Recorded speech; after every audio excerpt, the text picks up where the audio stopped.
Gràcies, senyora presidenta. Senyor conseller, què ha passat ara aquest estiu, i no fa pas 3 mesos, per exemple, perquè tinguem la situació de la que se n'ha parlat al llarg del matí. Alguns factors se n'han parlat ja al llarg del matí. Primer, el tancament conjuntural de 2 mesos durant l'estiu s'ha convertit en un tancament de 4 mesos per estalviar, on de manteniment i reposició res de res, només reducció de l'activitat. Un 37% menys de llits. S'ha anunciat un 27% aquest estiu, més el 10% que portem acumulat de caràcter estructural de tancaments. Són xifres de vostès. Segona qüestió que també s'ha esmentat al llarg del matí. 60 milions menys per l'any 2014 perquè els hospitals han d'absorbir en un any el dèficit de l'any passat. Vostè ha dit que no. Demà tenim l'oportunitat de votar-ho clarament amb llum i taquígrafs. Estarem molt més contents i tranquils si és així. Tercera qüestió. CatSalut té la voluntat de no pagar el que s'anomena altes impròpies, moltes d'elles de caràcter mèdic en pacients crònics. Aquests pacients que no es pagarà l'alta no s'ingressen.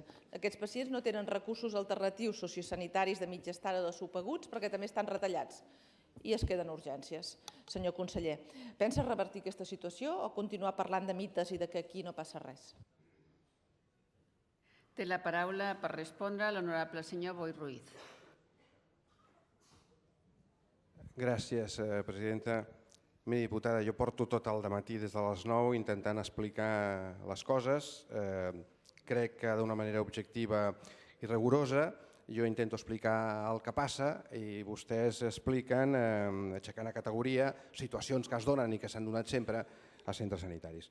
Jo torno a dir, i ahir ho va presentar públicament el director del Servei de Salut, quina ha estat l'evolució de llits durant l'estiu dels 4 últims anys, i podem veure tots que la vall d'utilització de llits és una vall que correspon a les vacances dels professionals habitualment en tots aquells cicles, tant nadalenc com el cicle de Setmana Santa, com el cicle de l'estiu. Els professionals fan vacances, l'activitat programada disminueix i la disponibilitat de llits s'ajusta a les necessitats. I per tant, a partir d'aquí és la situació.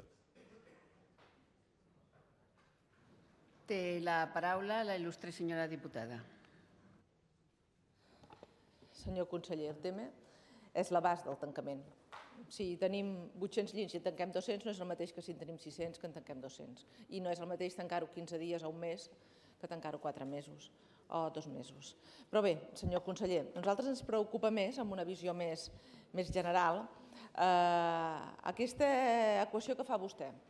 Reducció pressupostària que vostè xifrava en 2 milions d'euros, quasi un 20%, i vostè ha dit s'ha preservat l'atenció sanitària a costa de laminar altres drets, els dels treballadors, i això és causa de conflictes laborals. Nosaltres creiem que aquesta, com li deia, no és l'equació i l'equació no és tan simple. Segons dades de vostès del CatSalut de l'any 2012, que ja són públiques, 3.000 professionals menys al sector hospitalari, 1.200 llits menys d'aguts estructurals, que donen com a resultat que s'han deixat de fer 28.000 intervencions, inclosa la CMA, que també baixa més d'un 3%.